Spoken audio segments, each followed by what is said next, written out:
Welcome to the Everything Coworking podcast. I am your host, Jamie Russo. Thank you for joining me today. Today on the podcast is Ben Wright. Ben is now the head of flexible office solutions for a digital first brokerage called SquareFoot. Upsuite, which was a company he founded, was acquired by SquareFoot. So the reason I love talking to folks that run platforms like Upsuite. So Upsuite is a marketplace to help end users find workspace, mostly in North America today, is that those platforms have a lot of data. So he has pricing data, transaction data, length of agreement data. So while I talk to hundreds of operators every month through my programs, I'm getting a lot of qualitative data and some actual data, the number of data points that he gets is much larger and really tells some stories about what's happening in the marketplace. And he loves to share those insights. So today we talk about a number of things. They issued a report that illustrated some of the trends from Q2 and what that recovery started to look like, some projections around what's next in terms of recovery in different markets. We talk a little bit about segments of users, some insights he has around what end users are typically, what mindset they're in when they're looking for traditional space versus flex space. And we talked a little bit also about kind of moving from like really early innovator to more of a broader market of early adopters for flex, and kind of what they're looking for and why they join a flex space and how that can help you. He also shares some insights around managing leads. So Upsuite's goal is to bring workspace leads to operators, and then the operators have to close those leads. So he shares some good kind of tidbits around when that doesn't work so well and some of the opportunities that you have to just make sure that is super tight as we move further into recovery. So appreciate Ben's time to share these insights. I think you're really going to enjoy some of the macro perspective he shares and some insights kind of getting into the head of our end users. So enjoy my conversation with Ben. Welcome. I am back with a repeat guest. And Ben, I don't have a lot of repeat guests. And you were recently on the podcast. And so we connected. You've had some updates since we last chatted. So I can't wait to talk. There are a lot of things on the list that we want to get into today. So Ben, you'll have to update me on your kind of updated title, was the CEO and founder of Upsuite. He had a recent acquisition with SquareFoot. So we'll talk about how that's going. We're also going to talk about some data that you've published on Q2 performance in the flex industry. And you've also mentioned, which I think is really interesting, that you're learning a lot about the behavior of traditional office customer versus the flex office customer. So I want to talk about that. So I appreciate you being willing to share your insights and taking the time to do this. So thank you for hopping back on again. My pleasure. It was really fun last time, and hopefully we'll have fun again today. Totally. Yeah. And I'm sure I said this last time, but I was looking through your report, and I think the challenge with this industry is, like roughly, you might know this most recent number, but say 75 to 80% of the market is independent, right? So we've got the big guys, the WeWorks and the Industriouses, and then there are a lot of independent operators that are kind of operating in a bubble and they don't know, what's happening out there. So I talk to a lot of operators and I try to synthesize, but I'm getting somewhat qualitative, data in my programs. I talk with, a couple hundred operators every single month, but I love looking at your numbers. So let's start first with your Q2 data, and then we'll kind of talk about your transition. But you have this unique, you're pushing things out really quickly. And I love that you have kind of the most recent what's happening. And it may be that things are shifting, even since then. So I'd love to hear your perspective on Delta variant and whatnot. But yeah, tell us what you found in your Q2 study. Yeah, well, great. Happy to. And I think some of the most interesting things we were looking for, and to let you know a little bit about the data that we collect, it's demand data, pricing data, closures, new locations, for about 2,500 locations. And that's 2,500 verified locations. In our database, we have roughly 4,000, all in North America. I always like to say that because there are a lot of your listeners that are outside North America. Good point. And it's from about 350 different operators. And you might say, we hear this a lot. Oh, aren't WeWork and Regis kind of all you really need to know? No, you really aren't. And I think those two are the two biggest and the two best known. But together they make up, roughly a third or so of the market that we see. So what we were looking for in Q2, obviously, just to kind of take us back a few months, was when the quarter started, COVID was still, there were a lot of places on lockdown. I'll give you an example. Yep. Canada stayed on lockdown until the end of Q2. So we're talking about a market that was effectively painful. I know I work with some operators pretty closely in my coaching program that are in Canada, and we would get on the phone and I just would be like, ouch, again, still. Yeah. When the quarter started also, there were a few cities that had already kind of awoken a little bit. The first that we saw in North America was Washington, DC, when the election finished in Q4, and there was that kind of changeover of the guard in Washington, DC. That was really the only market that we saw a lot of activity in Q4. In Q1, it was markets like Houston that started to kind of really grow. But then Q2 is just when, and it was almost vindication for some of the cities and markets that people thought were dead or would never come back. I'll give you an example. We found that demand for flexible office in New York City alone in Q2 rose almost 83% compared to Q1, which is just remarkable. Wow. And any of your listeners that were spending time in New York could tell that it was coming back. That the qualitative information that we had were that the trains were filling up and that people were coming back to the city and moving back, and that really showed in the flex market, in a market like New York. Another city that people have said, well, maybe its days are numbered, Los Angeles. I saw that in your report and I thought the same thing. I thought, yeah. And it's interesting because it's not we also look at submarkets. So I'll give you an example in New York first. Like Brooklyn is an incredibly hot market for flex. It's just really amazing because it's a 5 million person city in its own right, but it's also not in the center of everything. And I think it's a great market to be in.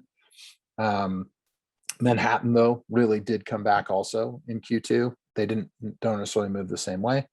In LA, it's even more pronounced. Downtown LA pre-COVID was a really difficult market for a lot of operators a lot of national operators went into downtown LA thinking it behaved like downtowns in other major cities, and it doesn't. A lot of the demand and growth in flexible office in LA is Hollywood, Culver City, kind of west of downtown. And so we saw that market really explode as well. And there are many other markets there too. So I think one of the highlights was, hey, flex isn't dead, the office market isn't dead, and cities aren't dead. Would be the highlight. And of course, and we'll get into this later, but as the Delta variant and other things come back, COVID is still a thing, right? And it's still a thing in a lot of cities, but it doesn't impact every market or every operator the same way.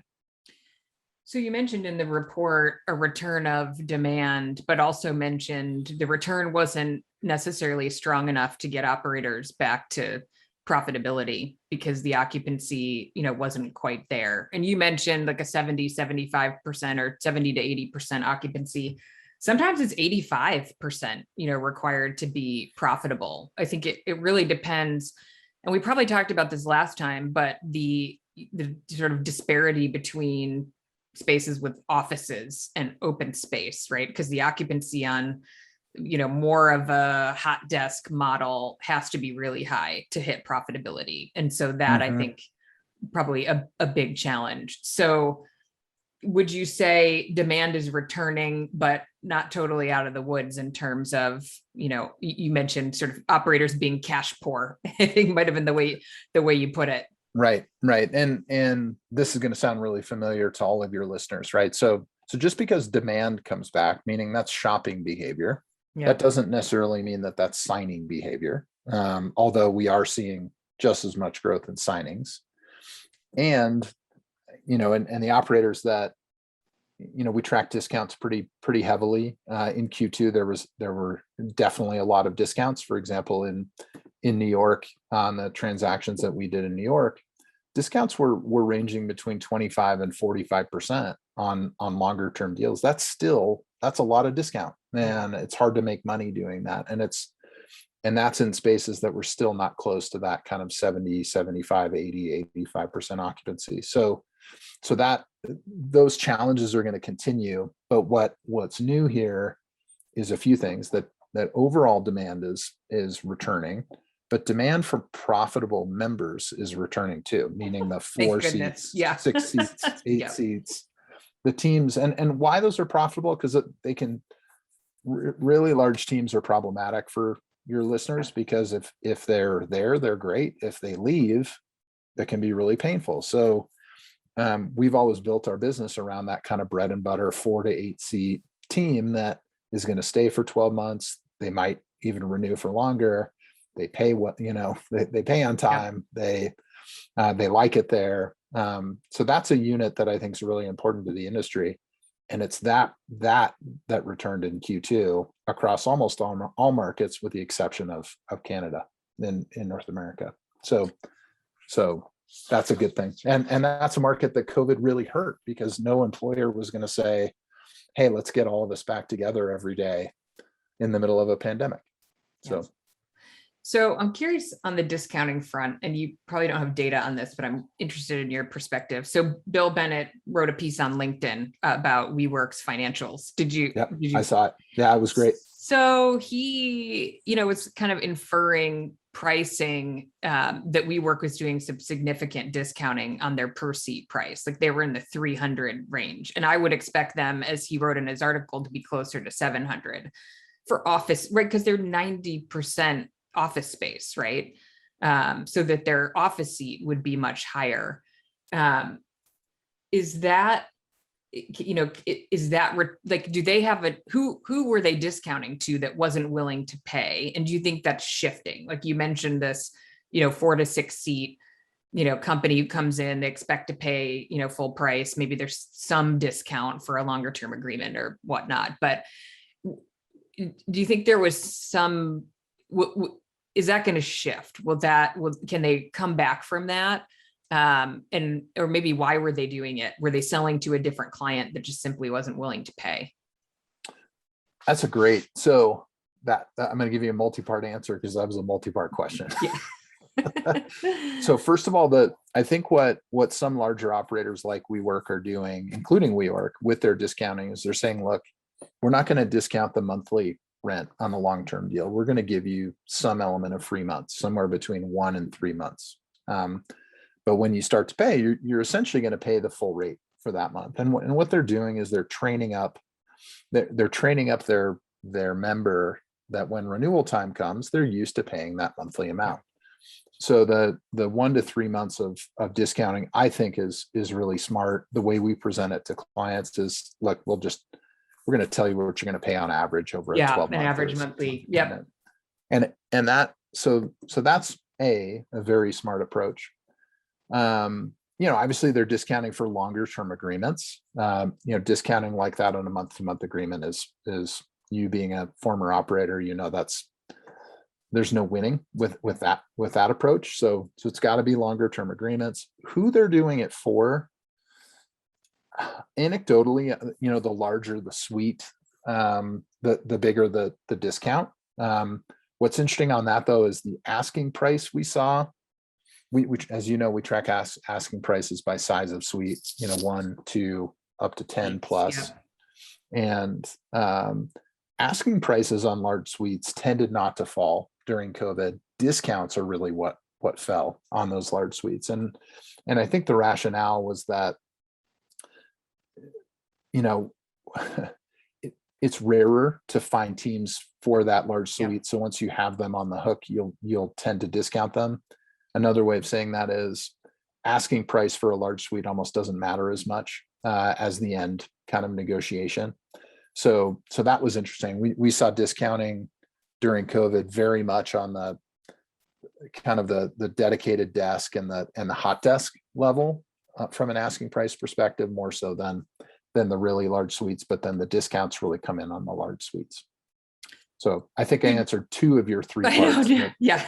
but hopefully we got close. Well, I'm curious over the long term. I mean, so you're talking about kind of that discount rate is like maybe a blended rate, but that still matters, right? So will that continue, or do you think the discount, even as a blended rate, will that the effective price will move higher? Yeah. So I'm going to fast forward to kind of how I see the market returning, and then circle back to discount. So one of the things that was really interesting in Q2 and early Q3 is we actually found some submarkets that don't have any availability in North America, and that's a welcome sight for operators. But I'll give a little bit of more color on that. Are you selling that data for a premium? No, I mean, I'll tell you who it is. Like North Austin, which is where, companies like there are just so many companies moving to that market. It is great to be an operator there right now. And in a market like that, where you've got, 90 plus occupancy across the market, that gives you a lot more pricing power. And so you don't discount as much, right? Cherry Creek North in Denver is another one of those where I'm taking notes, by the way. that market is basically full right now. And that's rare. I mean, that is very rare, but I want to remind your listeners that to get full, there are 25% fewer locations than there were pre-COVID, right? So what that basically means is it's almost like, those markets are back to kind of where we were pre-COVID if everybody was 75% full, right? So what we're really expecting, and again, the variant throws a wrinkle into everything here, and COVID does, but I'd say without the variant, there would be a large number of markets where the co-working flexible office inventory was full by the end of the year. But and that's partly because supply has gone down and demand has returned. Yeah. So with that said, discounting is directly proportional to your pricing power. And so the behavior that we would see is as the recovery moves on, some operators have been offering 3 free months on a 12-month deal. They'll move to 2 free months. They'll move to 1 free month. Then they'll move to no free months. And their asking prices, especially on the large suite size, really won't have changed. It's their discounting that will have changed. Okay, that makes sense. So your report does some forecasting, like Chicago is a market that I took notice of. How do you, talk about kind of what you see in a couple of those markets, and how do you do that forecasting? Yeah, so you may not know this, but I'm a recovering economist. Did I tell you that last time? We talked a little bit about your background. I data nerd for sure, I knew, but yeah. So it's actually a regional economist early in my career, and I won't say how long ago that was, but our forecasts use things like demand, they use supply, and the types of things that and they make some estimation about kind of occupancy dynamics and things of that nature. A few things that I think are really important just about present day, and then we'll talk about current day, is that yes, demand is rising. Like across North America, it's up 41% quarter over quarter. That is a huge growth rate, and shows that there's a lot of interest in the sector. There are still more closures than new locations in Q2. That's really really important. There's some markets where that started to flip. Like in New York, there are more new locations than closed, which I think is really important. But that's rare. And so what's happening is demand is coming back before supply is coming back. Yep. So that's going to create a shortage at some point. And I hope what the industry starts to learn is flexible office is just that, and we should kind of get used to it. COVID is a shock that we hope we don't go through too many more times, but it can teach us a lot. So number one, if there's a big shock like that, people will take advantage of their flexibility and leave, right? And that will be a challenge. But then when the market comes back, we also need to be, so we need to be ready for the downward, but we need to be ready for the up as well. And my fear is that this sector may not be ready for the up.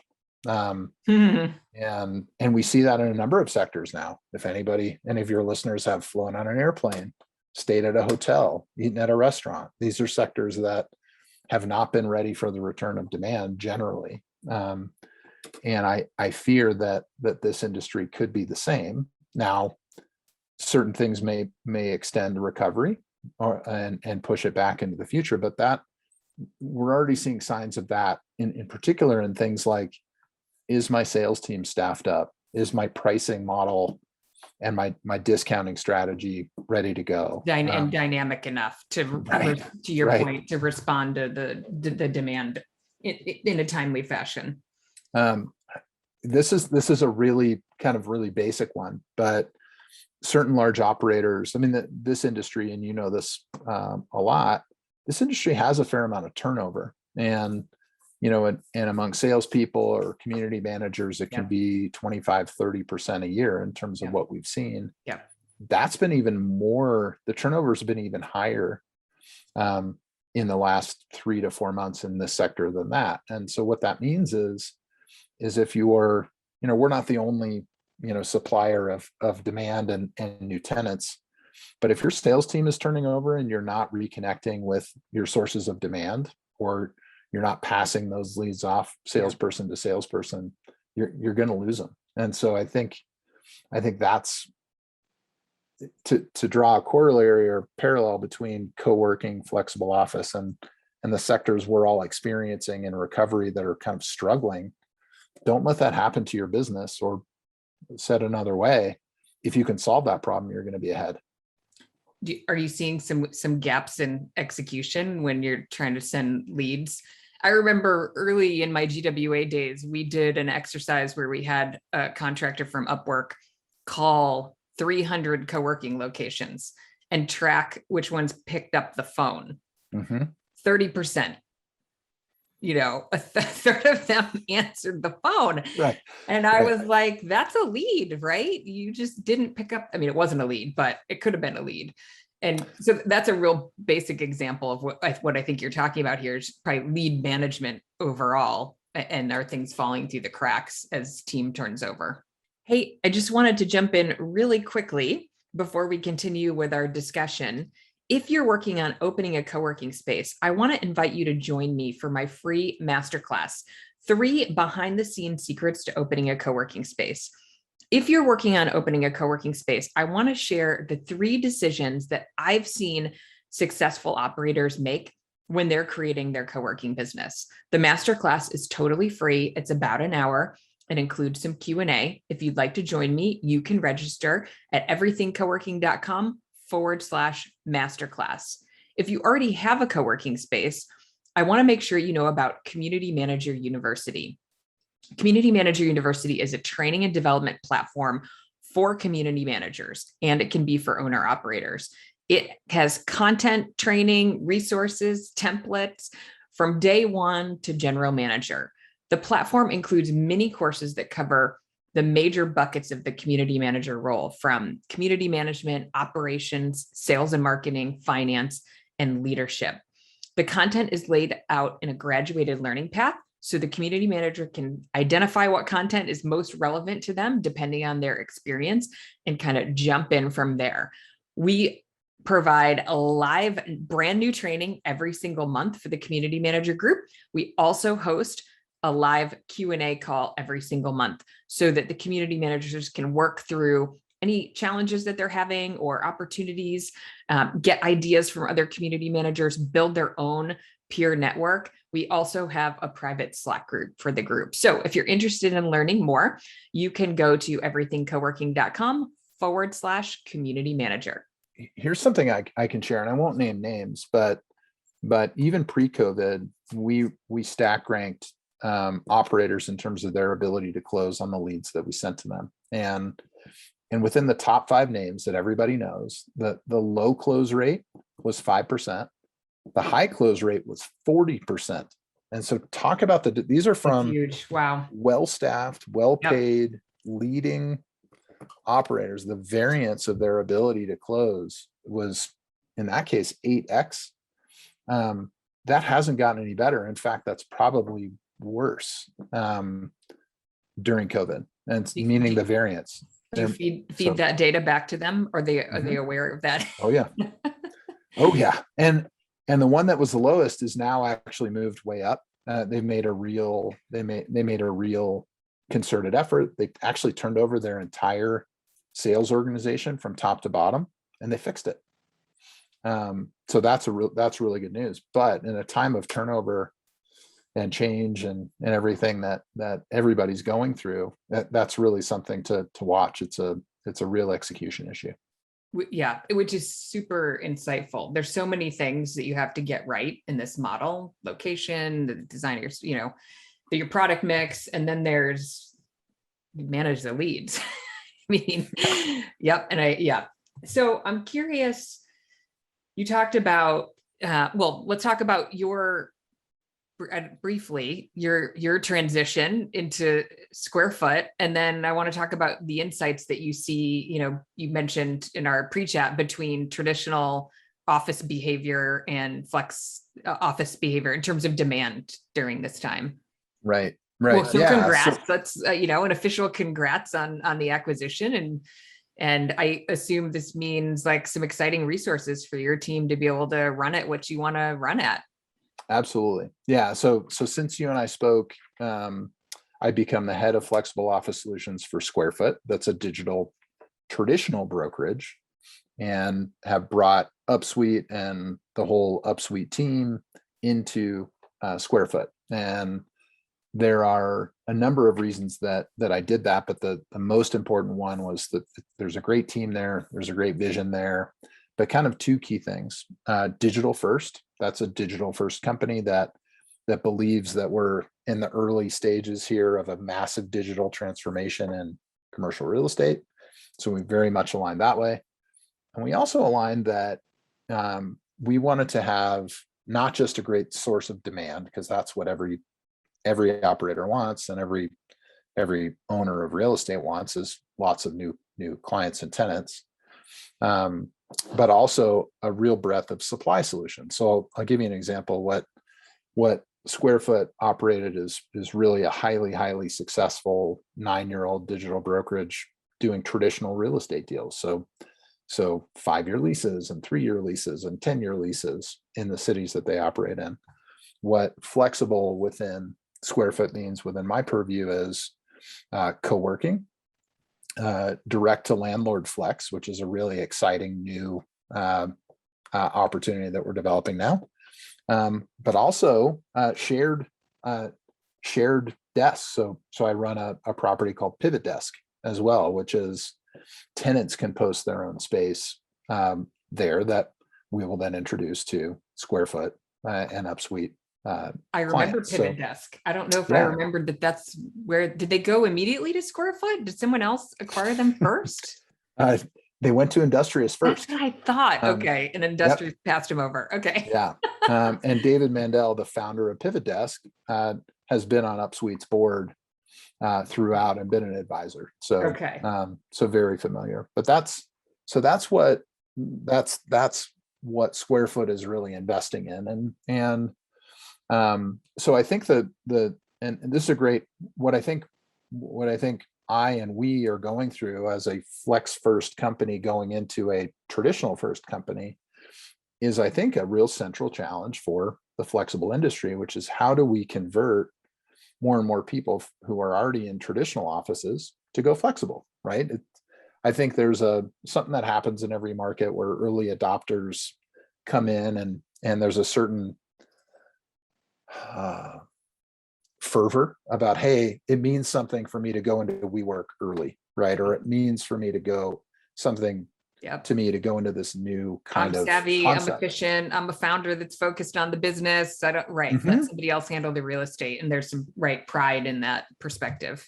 So where I believe the market's going is in from the kind of enthusiast to early adopter stage, which is early adopters are people that say, well, I'll do something new if it's a better solution for me. Like if it's cheaper, better, faster, my employees like it better. And so we're really uniquely positioned to introduce Flex into a whole stream of companies that are looking at office space in general. And the CEO that I work for, Jonathan Wasserstrom, says this. He says, people come to us looking for office space. They don't come to us looking for a long-term lease, a short-term lease, co-working. They're looking for office space. And so we're in a really unique position to present a range of solutions to them and really learn from their preferences, which is what you and I talked about right before we hopped on.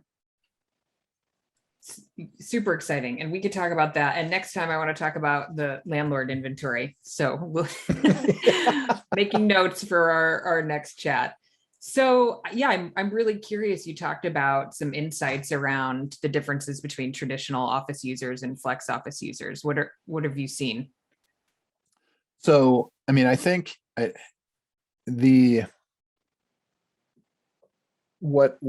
still the vast majority of the market is traditional, meaning 95 to 97% of office tenants are in a traditional lease where they go into and it's just their company.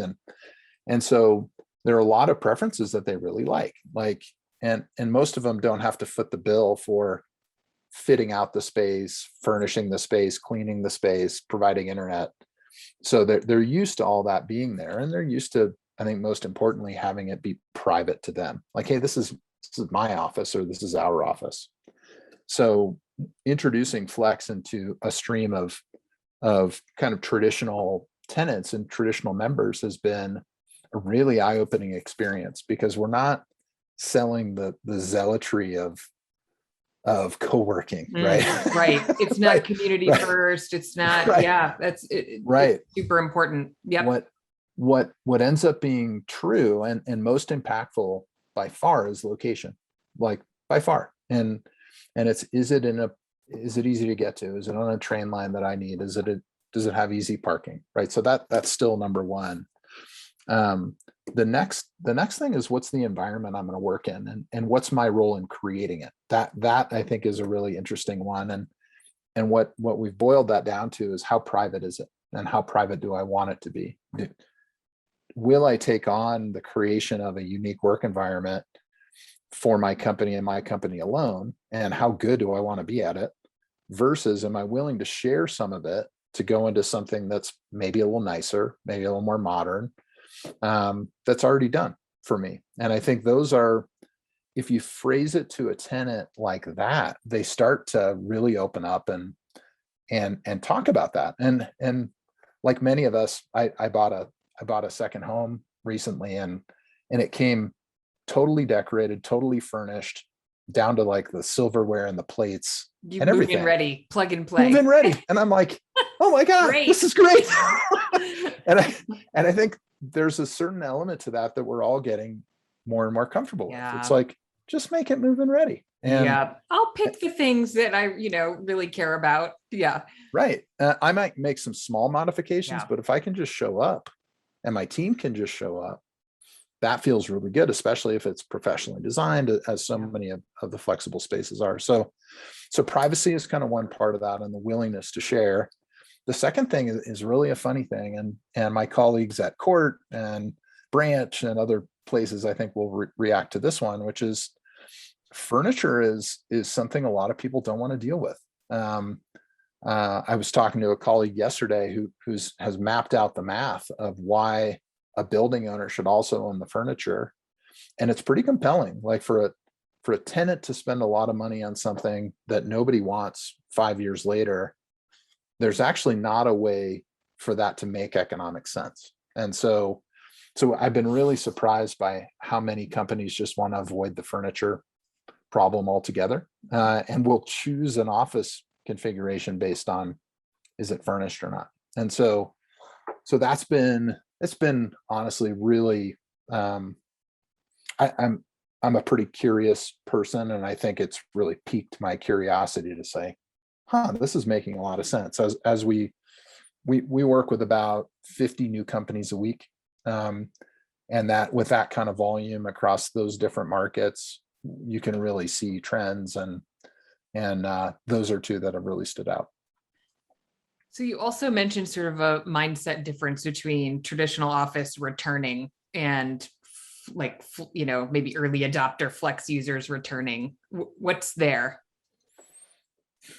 I think it comes down to office as a practical choice versus office as a symbol of of your identity, right? And I think there will always be people who are the first to get stuff, and there will always be people that are more practical decision makers, but they're not late adopters, meaning they'll take some risk, but it's got to be a calculated risk, and that latter group is just a bigger group. And so what's nice about that group, I mean, there are pros and cons, right? Like a really early adopter will come to your space and they will tell everybody about it if they like it, and help you build that community. The downside is they probably don't pay a lot, right? Probably don't pay a lot. And they may be one person who's making a personal choice, right? Whereas an early adopter is much more likely to be an entrepreneur or a team, or a forward-looking, for example, even certain enterprises are starting to just be super practical about, well, do I really need to sign something? And they're not necessarily super innovative teams or super innovative leaders, but they're basically saying, oh, I don't have to furnish it. I can get kind of nicer space. It's in a location I want. I'll do it. And I think what's nice about an early adopter audience is it's much, much bigger, by some estimates, 10 times bigger than the kind of the innovators that we were talking about. Mm-hmm. But they also tend to be a little bit more predictable and pay a little bit more. So that's, I think we've dealt more with, we're moving into a cycle where we're dealing with early adopters, not innovators, when it comes to flexible office. How do you think the early adopters are responding to the variant? Do you think? Ooh. Yeah. That's a good one. Are they more cautious, less, or so? It's great news that we've gotten to the early adopter segment, right? Because it's bigger. Mm-hmm. Is it still on delay because of the variant, do you think? No one predictor, right? It varies company to company, and like I'll give you an example. I facilitated a panel with large enterprises. There were 6 companies on it. There were 6 companies on it that represented 250,000 employees. Wow. So very big companies. And I asked them the way a more kind of later stage decision maker would look at an office choice is to say, is there a productivity loss, right? Is there a productivity gain? Will I gain employees? Will I lose employees with these types of decisions? As opposed to a zealot might look at this and say, well, I've got to do it because it's a symbol of something. I'm either going to work remotely because it's a symbol, or I'm going to go to an office because it's a symbol. And so what that group said that was most interesting is I asked them, are there any demonstrated losses of productivity that any of you could name because of working remotely? And that's a very practical question that a big enterprise is gonna think about. And there was one out of five. There was only one, and here's what it was. They mentioned that their call center employees, when they work remotely, will have a higher incidence of IT problems, either home internet being slow, sure, their laptops being kind of malfunctioning. But here was the key. This is a financial services company that was talking. I said, okay, well, that makes sense. So you're bringing people back to the office then? And they said, no, we're not. we're building a mobile IT unit. So Oh, we can go to them. We're just going to solve that problem. Just solve it. Yeah. Right. And so I think, there's certainly examples of companies like Goldman Sachs, who has a whole culture around, they call it apprenticeship. That's a very positive spin on what it is. It's paying people a lot of money to work a lot of hours. That's really hard to do in a remote work environment. It certainly doesn't tie into their value of apprenticeship to have it work that way. There are other companies like Motley Fool that we're going to do a webinar with, who has a real distributed strategy that they're developing, and they have growing about 40% a year and have about 700, 800 employees. So this is a big company. They have a value called Be Motley, which is bring your individuality to work. Yeah. That type of culture works better in a distributed workplace than a Goldman Sachs one. So in both of those cases, those are culture driven but divergent choices, and they're both quite practical for their cultures and their companies. So that's the type of world that I would encourage any co-working or flexible office provider to think is like, what's my practical value prop right now? Because that's where this market is, and it's where it will be for the next 10 years. So that the folks that can really make that argument, not just to big companies, but to small companies, I think are going to be the winners. Super interesting. So thank you for sharing your insights. And I'm a big platform proponent. Anybody who's listening who's not on Upsuite, Ben, I think the value of Upsuite is you're doing the heavy lifting of having these conversations, right? And getting end users on the platform. So the operators need to know their sort of their practical equation, build the right space, build the right product, manage the leads that you send through. But, you're doing, a tremendous amount of education for the industry and sort of funneling people into understanding flex and creating that demand. So we appreciate you, for one.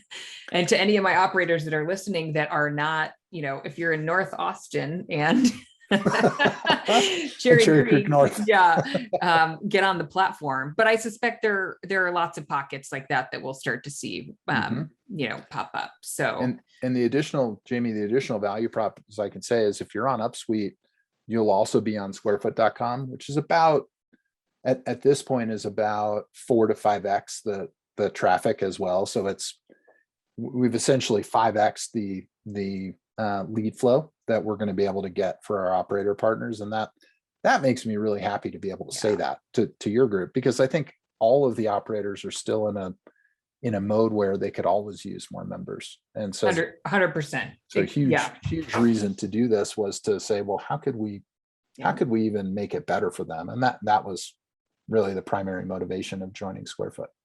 Awesome. Okay. We have to wrap for today. On to the next interview, but thank you for the work that you do and for sharing your data and your insights. It's helpful to everybody listening. I love it. And I think my listeners really appreciate it. So I look forward to doing it again. My pleasure. Anytime.